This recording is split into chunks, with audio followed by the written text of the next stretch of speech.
from the 13th Ward. The League of Women Voters is a nonpartisan political organization founded in 1920, shortly before women were given the right to vote, to make sure they have the knowledge to cast an informed vote.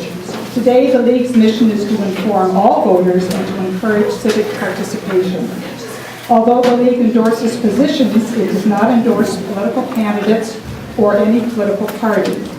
The League of Women Voters welcomes both men and women as members, and if you'd like to learn more about membership, there's a table out in the back where you can get information, as well as information from both of the candidates and information from the ranked choice voting table.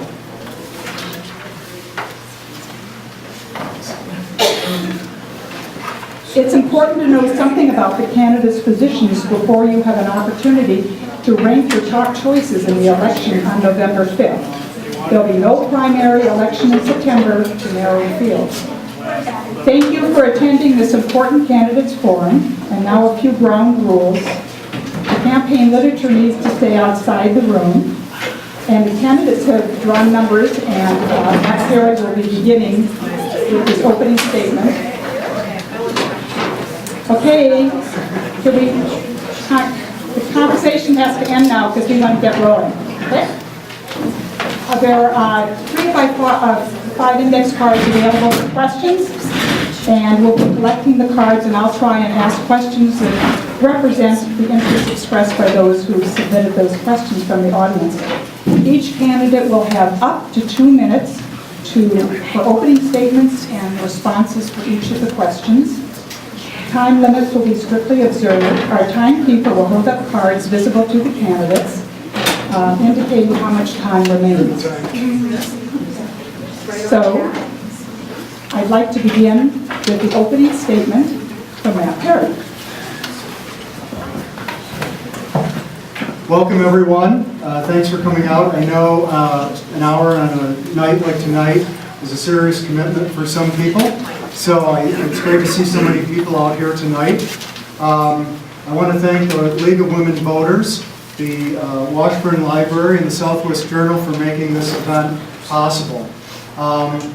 I've worked with many of you in the community over the last 10 years, and I have attended literally hundreds of community meetings, so I know that you, our residents, really drive what's important.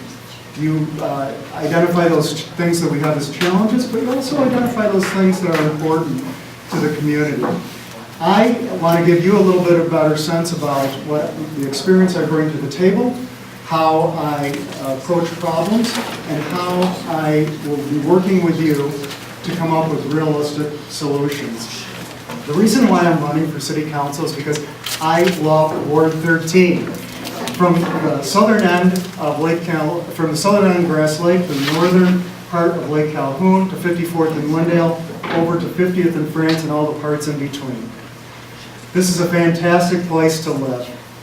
And my wife and I have made it our home for 21 years, and it's why I put so much effort into making this community better. I want to do even more for you as your City Council member. I want to continue strong financial stewardship down at City Hall. I want to build a more responsive, customer-focused city government through collaborative leadership, and I want to promote smart growth to create a sustainable city while preserving the character of our neighborhoods. I have experience downtown through the boards and commissions I've served on, but I've also been connecting people in the community on the issues they are interested in for over a decade. I will be a strong, effective, and inclusive voice for Ward 13. Now we have an opening statement from Renee Palmisano.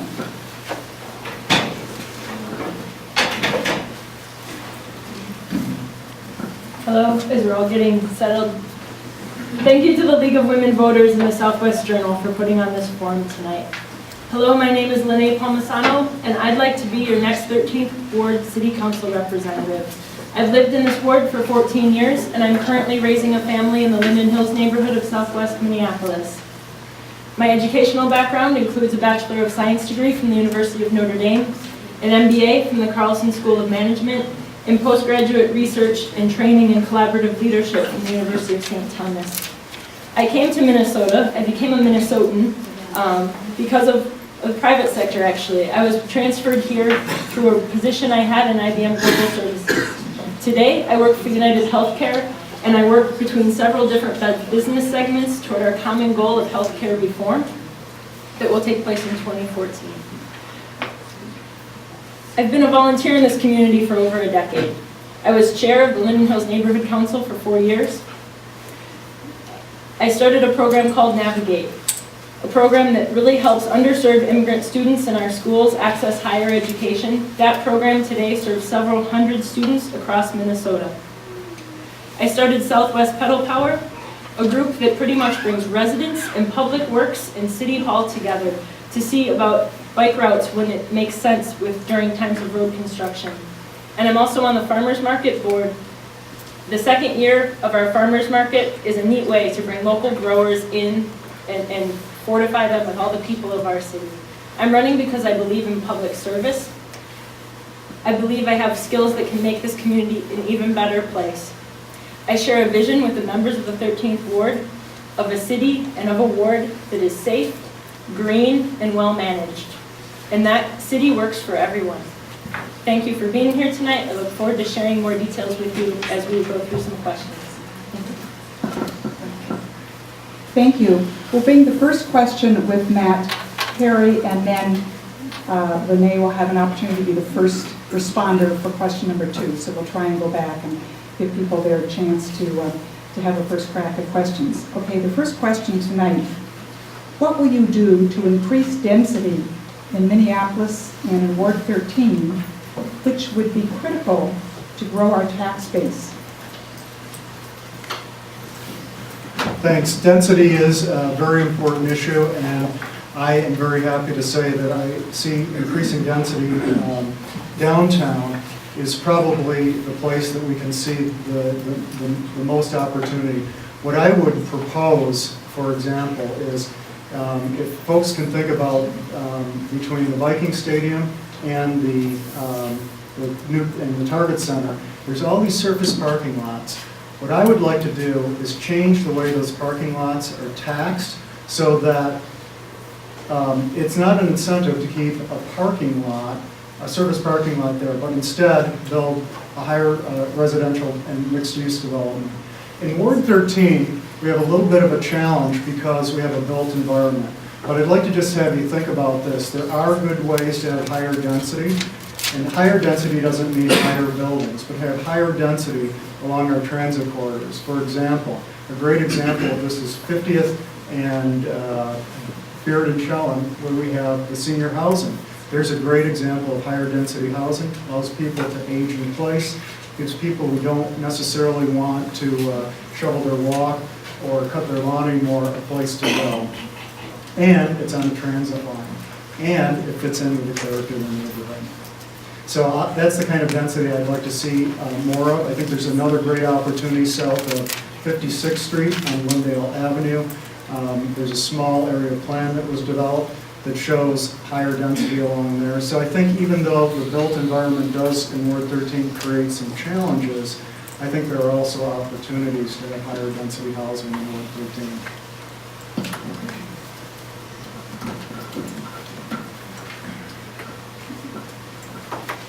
Could you repeat the question? Yes. I'll repeat it. My voice is loud now. What will you do to increase density in City of Minneapolis as well as Ward 13, which would be critical to grow our tax base? Let me speak first about density in Minneapolis as a whole. I do believe we need density in Minneapolis in a whole, and I believe in a lot of opportunities that are going to take place along the riverfront and in North Minneapolis. I believe that's what is good for North Minneapolis is good for Minneapolis. And the way that it will ultimately affect us is because our property taxes will decrease when some of these other land values and property values start going up. We're working on reappropriating buildings that have some use at a certain time, like downtown, the Sioux Line building, into things like housing and housing density. In Minneapolis, I think that density makes the most sense along transit corridors. It's what's going to give us a true multimodal transit system. In the 13th Ward, I've been part of a lot of development discussions over the years as board chair of the neighborhood. I know that there are a few key things to that. I know that we need sustainable development. I know we need development that fits in with the neighborhood, and I know we need development that helps to preserve the historic fabric of that neighborhood. What I've heard from a lot of door knocking, and something that I value on my own block, is intergenerational diversity. I came here as a renter, and that's why I am a homeowner in this neighborhood. I want for everybody in the ward to be able to have a continuity of living options, so when they don't choose to want to have a home anymore, that they can transition to other types of housing. I think something that we're doing around density in the 13th ward is rolling up our sleeves in Linden Hills and undergoing a small area plan work. That's going to be great because it's going to help us define the rules. Developers are going to like that because they're going to come in knowing what we want, and the neighborhood is going to be able to have a small area plan that gets attached, and it has the same force as zoning law. So I'm looking forward to that, and I'm looking forward to a lot of discussions about density.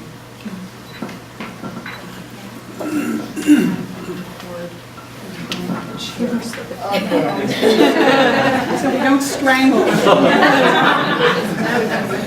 Okay, our second question, and Lene will be the first responder. Lots of cards on this one. What are your plans to keep the city budget under control and rein in property taxes?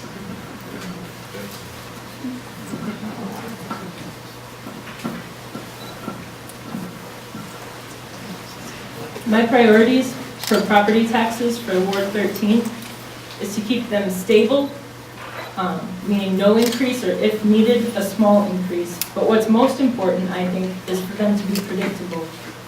The way we live today in Minneapolis is not sustainable from a property tax standpoint. We pay a very disproportionate amount of taxes that services the whole city, and we know that, we sign up for that.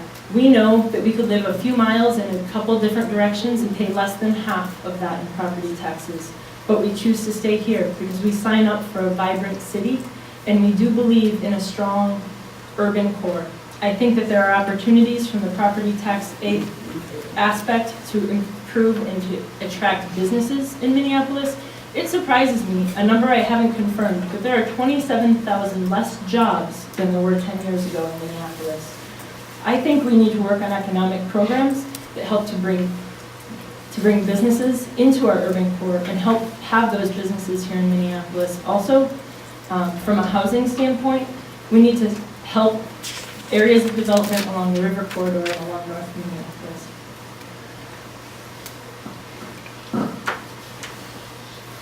So to address property taxes, I have personal experience with this. My neighbor of 17 years owned his home free and clear. He grew up in that house, had to move away because of the property taxes. When we talk about a sustainable city, when I talk about a sustainable city, I'm talking not only about environmentally, but I'm talking about economically. The property taxes we've seen over the last 10 years are not economically sustainable. And so what I want to see is us get our fair share of LGA. Over the last 10 years, that's local government aid. Local government aid has gone down. In fact, right now, Representative Jim Dabney is sponsoring a bill to recalculate LGA so that a first city like Minneapolis will be able to get its fair share of LGA. I think it's also very important that we see that everybody be well and do well in Minneapolis. If we reinvest in the north side, people will be, again, moving back into their homes, taking care of them, property values will go up. They'll benefit, and all of us will benefit. We're a city connected together, not only by water, but by our property taxes. So when everybody does well, we all do well. And so I'd just like to mention one thing. Lene mentioned the number of jobs lost. I just read today, so good news, Lene. That number that one of the mayoral candidates is quoting is actually not right. We've only lost we're still down about 1,600 jobs, not 28,000. So good news for the city of Minneapolis. Thank you. Matt will respond to this following question. How can the city improve transit? So transit's a regional issue, and we have to work with all of our partners. There is no one agency that's going to, in the city of Minneapolis, improve transit. I think the things that I'd like to see for transit are, let's rethink about how transit works. This is especially important for Ward 13. The way we look at transit is that downtown is the hub, and there's spokes coming out to our neighborhoods. So I'd like to think about transit, about going across different neighborhoods and going around within Ward 13. Many of us don't necessarily work downtown. We like to shop local, and so our thinking about how we use transit is around. So some of the things I'd like to see in Ward 13. So some of the things I'd like to see for improved transit are certainly we want to see an enhanced bus, which is like a streetcar but without the rail, going from bus rapid transit over on 56 and Southwest Light Rail on the west side. Car sharing programs I think should be expanded. We definitely need more bike lanes in Southwest Minneapolis and Ward 13 as well. So those are some of my thoughts about improving transit in the city of Minneapolis and Ward 13.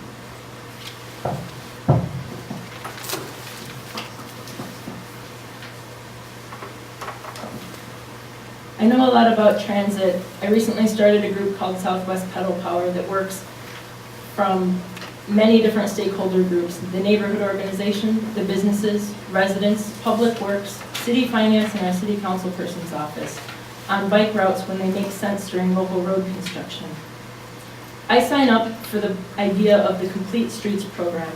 That's an initiative. It's something that the state of Minnesota has passed. It's something that Hennepin County has as a Complete Streets program, and I think we're going to have it in the city of Minneapolis.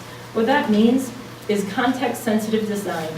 The needs for roads in some of our more rural areas or along our arterial corridors is different than in a business node in one of our neighborhoods in Ward 13, and it's different from our intersections in downtown Minneapolis. In Ward 13, complete streets mean that light rail, buses, pedestrians, bikes, and even possibly streetcars someday are going to be able to work together.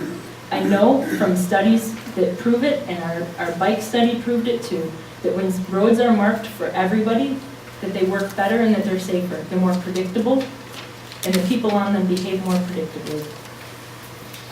When I'm city council person, my top priority for transit is going to be safety and efficiency.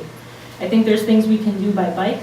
I know that 40% of trips in some European cities are taken by bike. A lot of our shorter trips, which are 1 to 3 miles, it's not for everybody, but a lot of them can be well served by bikes, and a lot of our small businesses are taking note as you see so many new bike posts all over the place.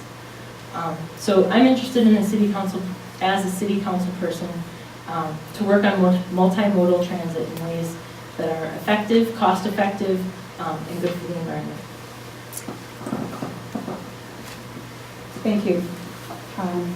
Renee, what kind of sustainable green development regulations would you champion as a council member?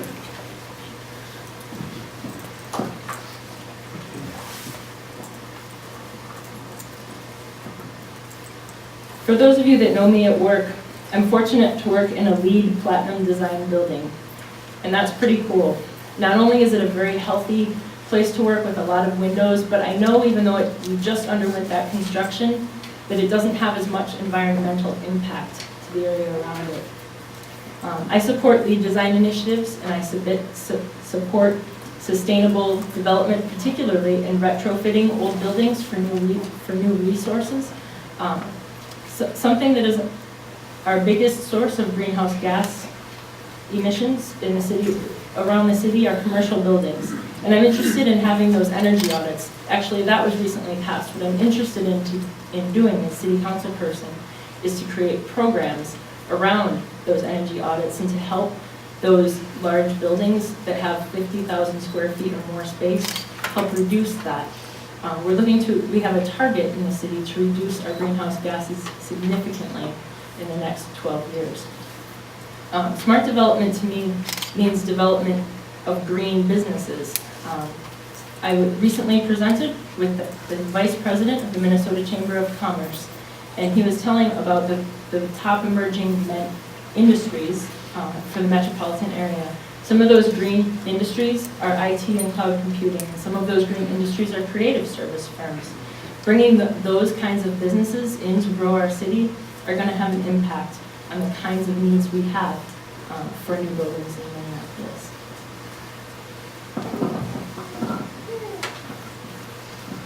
Do you mind repeating the question for me? Sure. What kind of sustainable green development regulations would you champion as a council member? Well, this may seem a little bit strange that I would focus on this, but something that I think that is incredibly important I'll start out this way. As a business association president, what we've seen is that when small businesses know about green technology, they take advantage of it. So we've had a situation where a local business had a flat roof. They took that flat roof and put a passive insulator on it. They put solar panels on top of that. They reduced the need for air conditioning in the small business to virtually nothing. And what air conditioning they did need to do, they powered through the solar panels. This took a flat roof, which is usually a liability for small businesses, and turned it into an asset. So I want to see us providing incentives, financial incentives to continue to do that, and education programs to do that as well. A second thing that I really feel very strongly about, and I see as an opportunity, is if we have a more efficient signal system, and this is the part that's a little strange, where cars are not idling, and we have the fundamental structure to do that built in place. We're putting a new traffic management system downtown City Hall. We can have auto emissions reduced by 15%. And so I want to make sure, and traffic drives at the posted speed, double win. So I want to see that kind of technology put in place. We have it downtown, we need it out in the field, and some of that is already being done. So those are the two things I'd like to focus on. Thank you. This question, Matt, I'll address you first. How do you feel about having a city administrator or a city manager in the city of Minneapolis? The city, where I grew up in upstate New York, I grew up in Rochester, New York. We have a city manager, and it turned out to be a great thing. I know there was an effort to do that a couple of years ago through a charter change.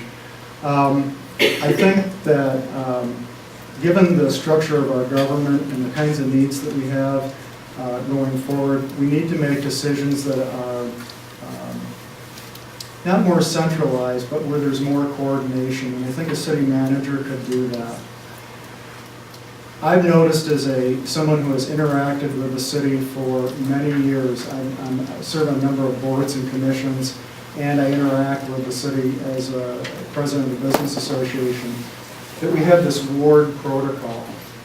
If something's happening in your ward, you don't, or in someone else's ward, you don't do anything about it because you don't want somebody messing in your ward. That's not the way to build a 21st century city. We have to get beyond that. When we're dealing with a street like Nicollet Avenue, or some of our waterways, or lakes and streams, these are not ward specific. And so I think a city manager is a very interesting idea that I would love to entertain, and I think it could help our government and our local government and also city council members operate more collaboratively.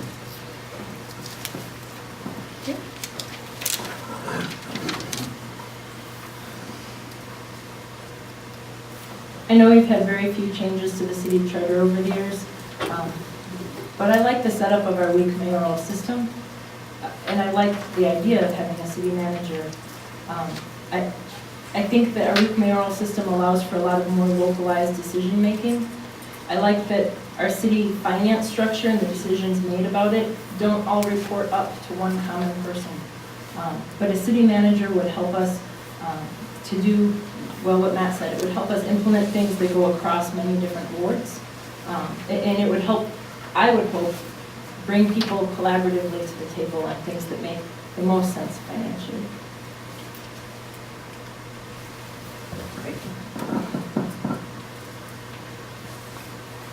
Okay, the next question. Lene, if the Minnesota Vikings Stadium legislation is reopened due to the e-pull tab revenue issues, should Minneapolis ask for a new deal?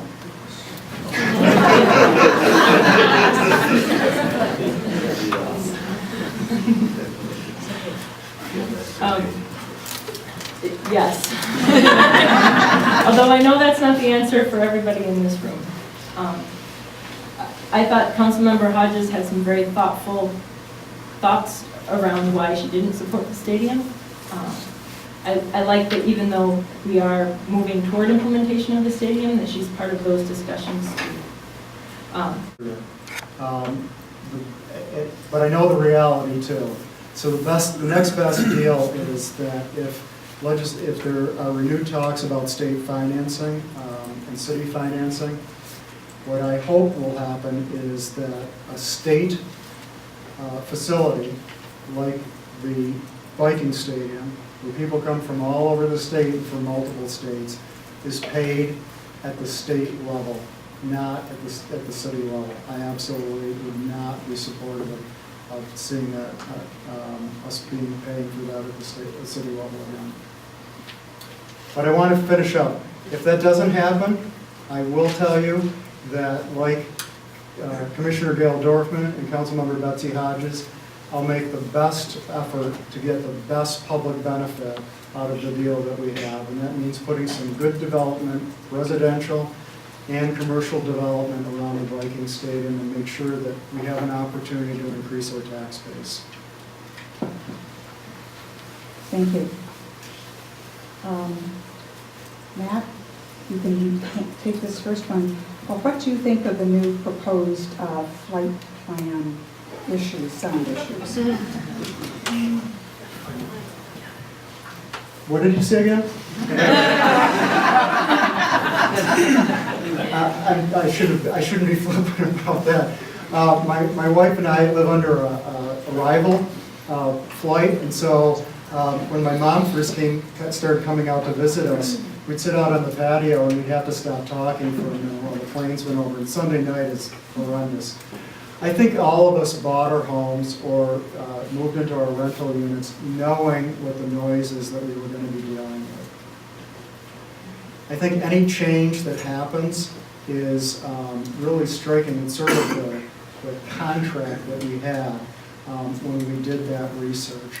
So we understand the burden we have. We don't want to see additional burden.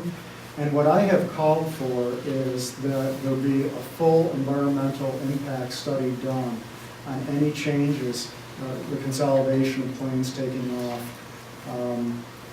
just like we would for any other major transportation project. This is no different. So that's what I'm calling for, is a full environmental impact statement or study. And if that is done, what happens is we have the kind of community engagement that I like to see and what I'm running on responsive government. People get to look at all the data that's collected, they get to comment on it, the FAA will respond, and we can have a fulsome discussion about what the real impacts are for this. And quite frankly, I have to tell you, the research that's done by residents right now would suggest it's not even necessary. We live in a very unique area in that the Minneapolis airport is probably one of the closest cities to residential property of all the airports for which is being considered. So I don't even think it actually needs to be done.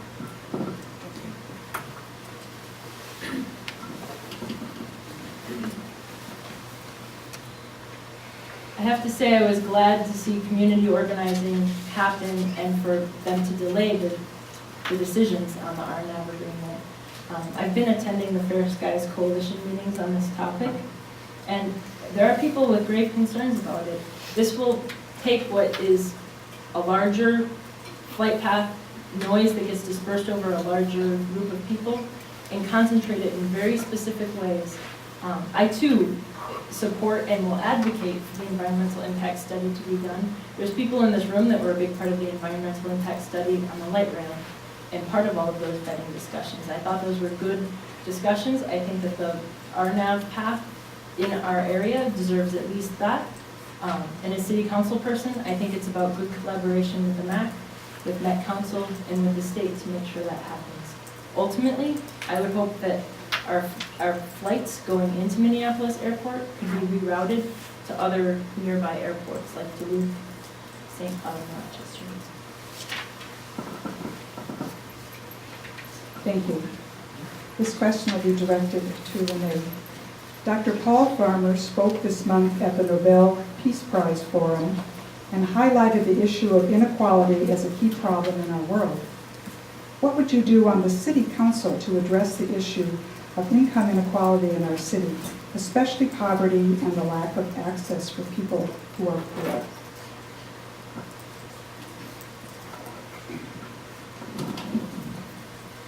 That's a complex question and it can be answered in a lot of ways. Let me offer this, that I think equity is a part of something we all believe is important in Southwest Minneapolis. And I know that what's good for North Minneapolis is good for Minneapolis. And I know that we will all do better as a city when we all do better as a city. To me, that's about doing everything we can in our community, and I as a city council person, to do what we can toward education.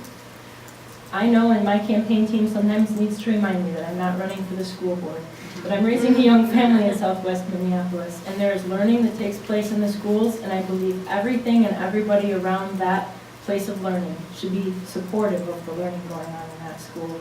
As city council person, I think that means infrastructure, I think it means safety, I think it means jobs for people, and I think it means transit. Some specific experience I've had in affecting some of the worst inequalities that I've seen in our education system have been when I wasn't part of that school system.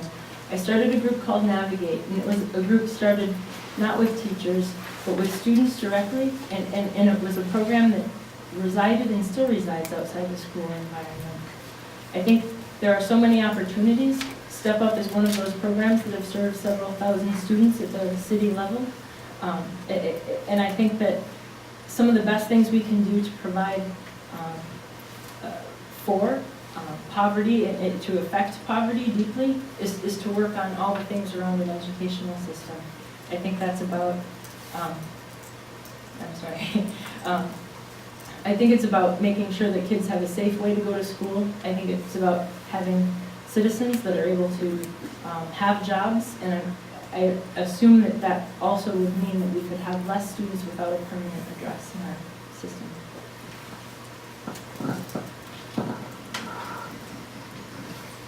I agree with Lene. That's a very complicated question and hard to answer in 2 minutes, but I'll just highlight a couple of things.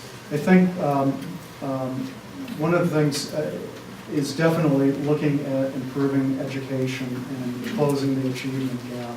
And when we look at closing the achievement gap, I love the way one person described it, and I'll try and do this with a microphone. We need to, as we're closing that achievement gap, we have to raise it like this so that the gap, everybody is going up and the gap is getting smaller. So we need to do that. I think actually a city council person can have an effect on the way the education system works, because we have the ability to provide stable housing through programs in the city. And one of the biggest burdens on kids in school, or on the school system, are highly mobile youth. That puts a tremendous amount of strain on the school system instead of educating youth. So that's one thing that I would put a focus on, making sure that we have, as I said in the past, earlier this evening, everybody be well and do well. Another thing that's very important for making sure that we address income inequality is making sure people have access to the ability to get to good jobs. And so we should be looking at how we make sure that our transit system, for example, in the reverse commutes, gets people from where they live out to where good paying jobs are. If they're not in the city, we need to get them to have transportation that allows them to get to those living wage jobs. I think those are the two things in the time that I have allowed here to talk about on inequality that I would focus on. Thank you. Matt, do you favor expanding the amount of waste burned at the garbage burner? I seem to remember hearing this question in the mayoral debate, and it's a very important question.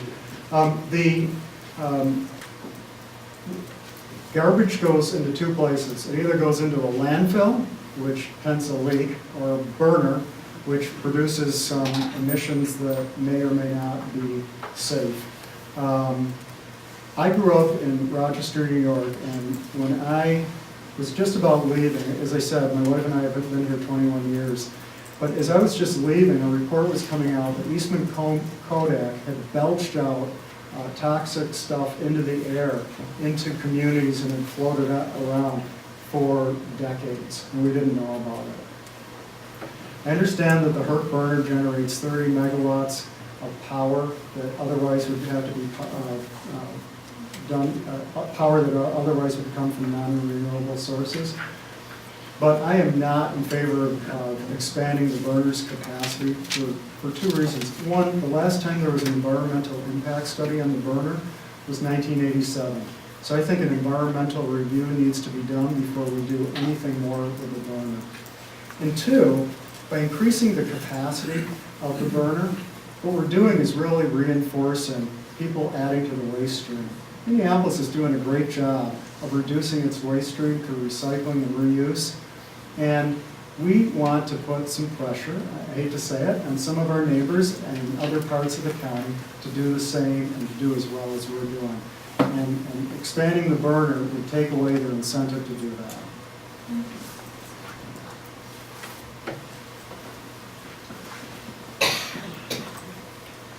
I also do not support expansion of the Herc burner floor. My understanding of the Herc is that it was a 30-year project, and we're on year 25 of that project.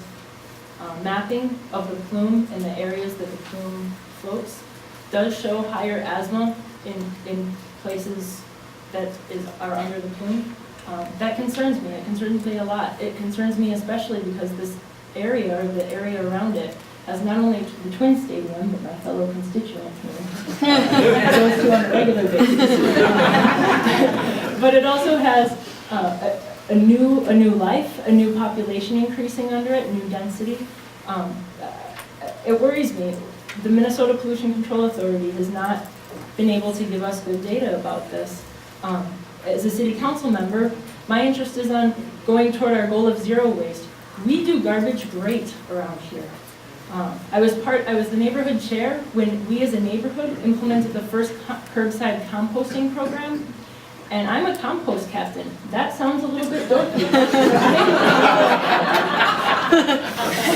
And it is so interesting, the questions that you get about what you can put in the curbside compost. Now it's in 2 neighborhoods. Well, I want it to be implemented across the city of Minneapolis. I know that there are ways to do it. We had a zero waste event. Our first zero waste festival had almost 2,000 people in it and less than 1 bag of garbage at the end of the day. So I'm interested in going towards zero waste. That seems a bit inconsistent with expanding the burner floor. Furthermore, the thing that concerns me most is that a little less than 2/3 of what we burn at the Herc come from the suburbs. To me, that's also a bit of an environmental justice aspect. I don't think we should be moving things from less dense areas into more dense areas and burning them. I think it affects the health of our city.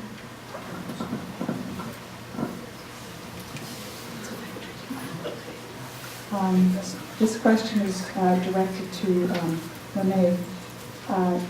Would you name your 3 top priorities if you're elected to the city council?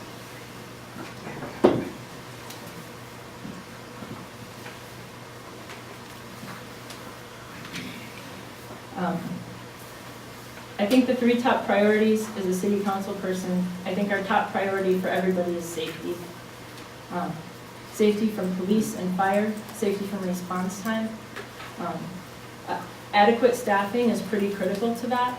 And I don't want to make penny-wise, pound-foolish decisions. I don't like that our firefighters that are understaffed end up operating at $2 million more in staffing costs because of their overtime pay.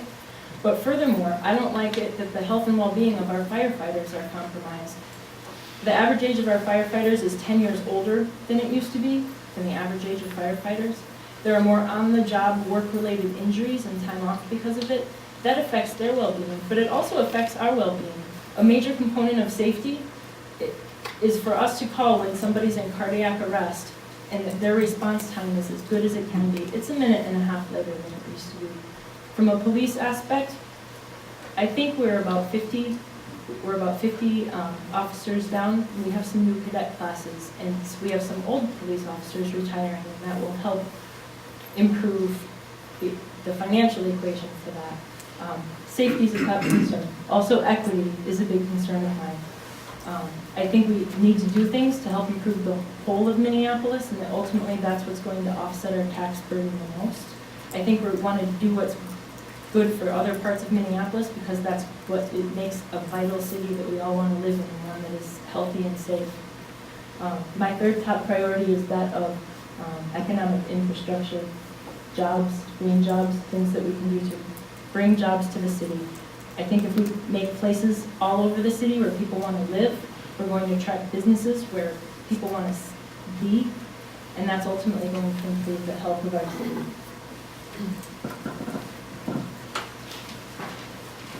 So my top priority is to continue strong financial stewardship down at City Hall. We're on a path of responsible budgeting down at City Hall, but we need to do even better because a financially healthy city government allows us to stabilize property taxes, improves the delivery of city services like public safety, and it helps us pay for infrastructure like road repair. All these things make our neighborhood better.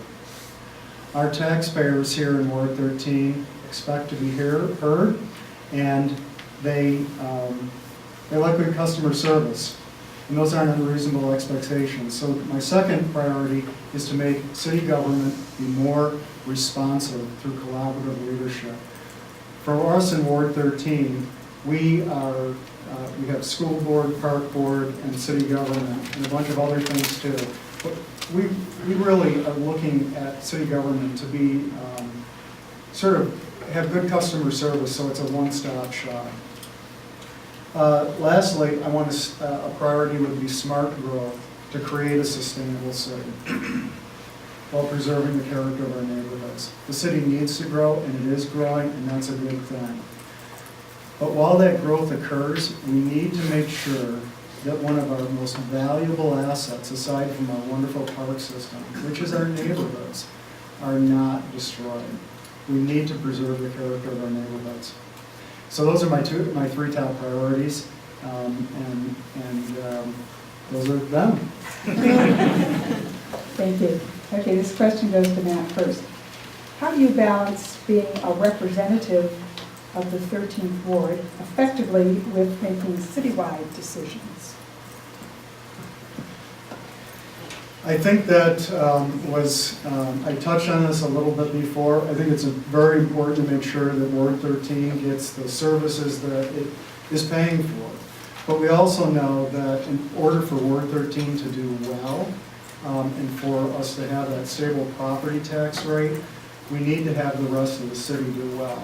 And I think as I've talked to people, and I've called a lot of people, some of you I see in this room, I have talked to on the phone or bothered with multiple phone messages. Others I've knocked on your doors. And you say the same thing. You want to make sure that we're doing well in Ward 13, but you have an interest to make sure that all of the city is doing well. So I think you are empowering me, if I were your city council person, to go and make decisions that, well, maybe we're not directly affecting and benefiting Ward 13, but benefiting the city of Minneapolis, you'd have my back. So that's how I would do the balance. I think we've got to keep in mind that Ward 13, and what I mentioned earlier was, we've got to get away from this ward protocol thinking. We've got to be thinking as a group of elected officials what's best for the city as a whole. And as your city council person, I will do that.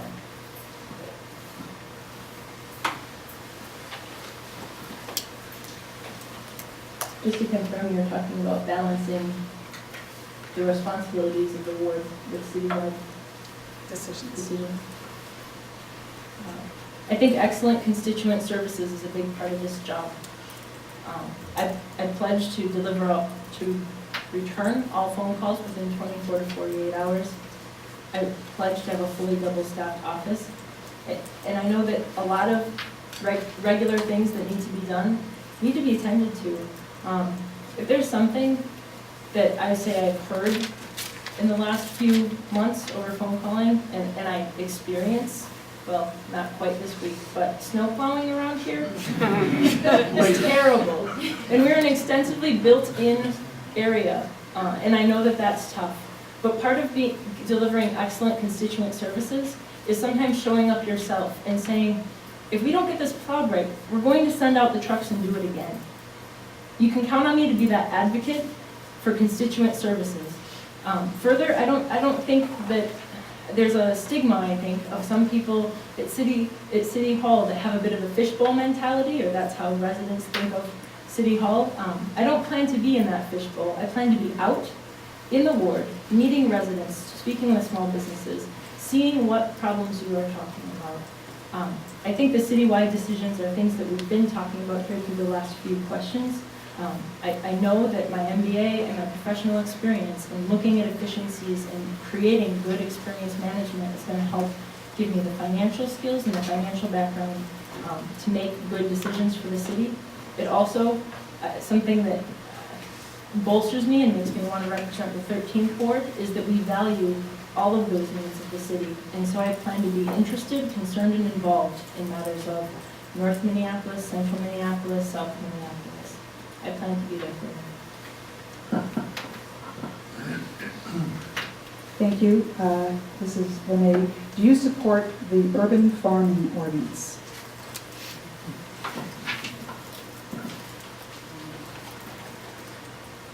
I'm on the board of the farmers market, and I know the importance of what it means to bring healthy food into the community. So when people want to farm and create ways to bring locally food within the community, I'm all for helping that happen. Some things I fully support about the urban farming ordinance include access to water, consistent access to water. I also think that the sales days, the market days that used to be controlled actually based on a garage sale permit, that needs to be expanded. We can't decide in advance when our fruit is going to ripen and then be made for sale. And I fully support opening up the sale of those kinds of market days. There are a couple concerns that I have about the urban farming ordinance, and some things that I just didn't know. I went and spoke to a local resident and supporter of mine that houses and has chickens in her backyard. She taught me some things that I didn't know about the idea in the urban farming ordinance to keep chickens on these properties in large amounts of them. She impressed upon me the kinds of needs that it is to keep these areas clean. As soon as they don't, we have a lot of rats in these urban farm areas.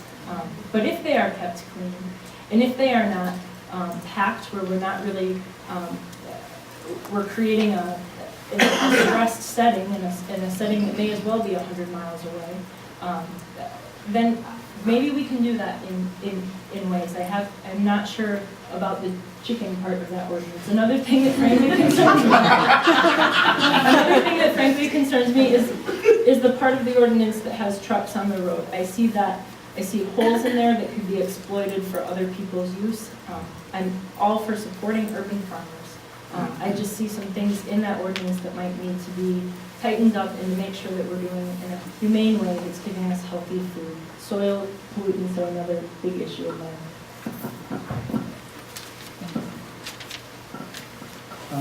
When I looked at the urban agriculture ordinance, and especially some of the things that are being proposed now, I have some concerns about it. But I think if anybody knows me, I am out at community meetings every night. I am out talking to people.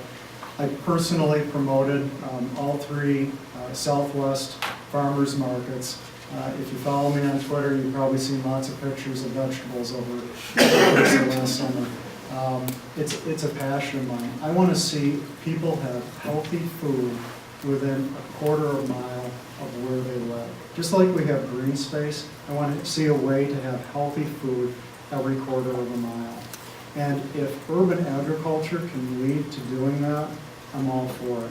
I think we need to be, there certainly are concerns that I have, but we gotta be, Minneapolis has this great history of being bold and trying things. And when things don't work, we go, well, that didn't work, and we try something else. I think, so the urban agriculture, I mean, at first blush, I think we would come up with a lot of reasons why, I don't know if that's gonna work.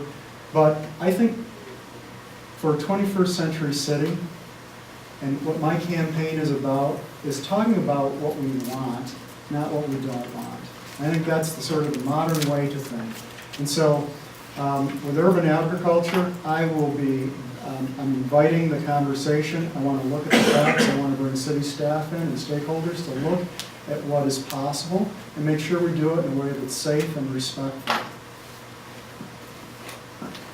Thank you. Matt, you responded this first. What do you think about the proposal to not renew the utility franchise with Xcel Energy in 2014 in order to start a municipal utility? I kind of just answered that question already, which is I think we need to be bold and look at the options that are there and make sure that if that's something that the city of Minneapolis can take on, that we do that.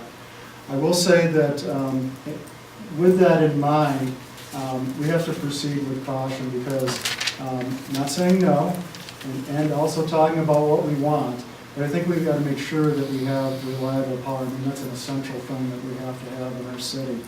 And city government is something that I think in some ways does things really well. Enough for us in looking at those sources and in varying our transmission lines over the years. I know that the city is pulling together some money to take a look at it, but I also know that state law needs to change. This is one of those complex environment situations similar to healthcare, where a lot of things have to change in tandem. At the state law level, Senator Dibble and Representative Hornstein already have some of those pieces of legislation open, and I'm concerned that there might not be enough time to get all of this done by 2014. So I would be supportive of a short-term, maybe 5-year max extension of our current franchise agreement. I think this gives us tremendous leverage in having Xcel and CenterPoint look more deeply at these issues. Boulder, Colorado is an example that recently underwent an evaluation and found the ability to municipalize being extremely favorable. So they're going to they're going to be a little bit ahead of the curve from us, and I hope that we look to them for best practices and we look to see what barriers they overcome. My campaign actually just formally endorsed this coalition's initiative, and there is a caucus. There's the opportunity to bring that ballot to caucus next Tuesday. Well, the time has gone very quickly, and this is going to be our last question. And you're welcome to make a final statement as part of your response. Lene, you will go first. And the question came, you both seem to agree on many of the issues. What makes you the better candidate?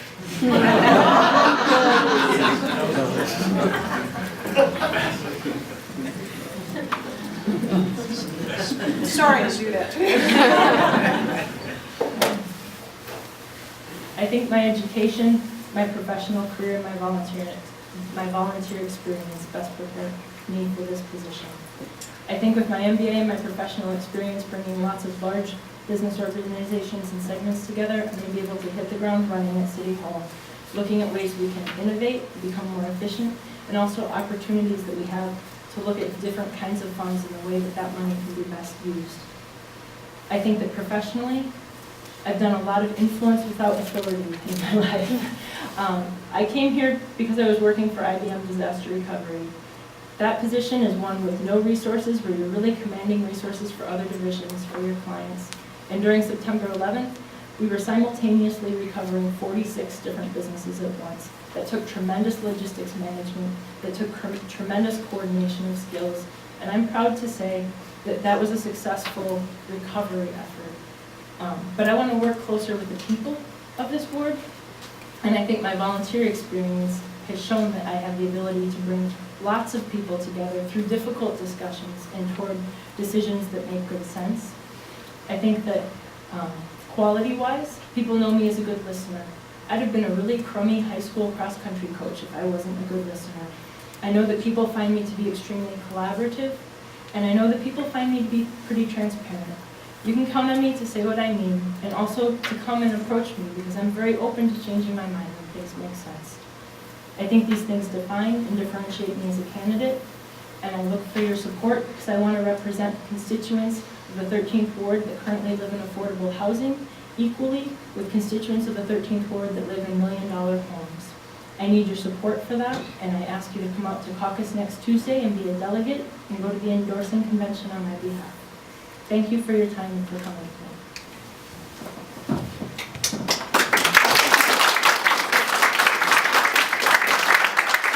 Opportunity at the end. We've been talking a lot about policy, and I don't really like talking about myself. That's not what comes naturally to me, which is kind of funny because I'm running for office. But I bring 10 years of working really hard in the community. As I mentioned, I go out to community meetings. I've been out to like over 500 community meetings in just the last 4 years. So I serve as the zoning board, chair of the zoning board of the city of Minneapolis' zoning board of adjustment. I'm in its capital long range improvement committee, which advises the mayor and the city council on their 5-year capital plan. I just finished up a 3-year stint on the Community Engagement Commission, which helped create the new neighborhood funding program. And I'm president of the Neighborhood Business Association, which I started in 2006, which at the time had 12 members and now has 320 members and covers most of southwest Minneapolis, south of Lake Street. My business is to listen to people. On the professional side, people may not know this about me. I work for a Fortune 100 company, and then I served as a general manager and senior management person for technical firms. The last one I had 150 people working for me and had a multi-million-dollar budget. I've seen those firms IPO, which means initial public offering, and so be successful. Now I have my own startup business. It's a small business that provides technical services to small businesses.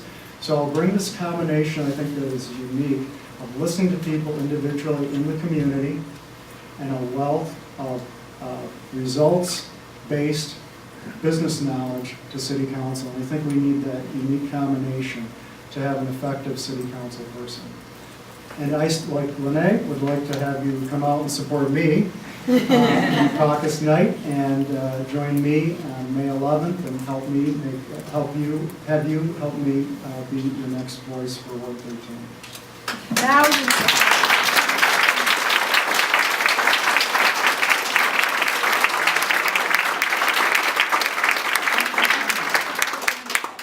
Thank you very much for coming this evening. Thank you to the candidates. Lots of good responses to questions. And I'm sure they'll be happy to talk informally after for a few minutes. The only rule is that by 8 o'clock, everybody needs to be out of the library. So thank you for coming tonight.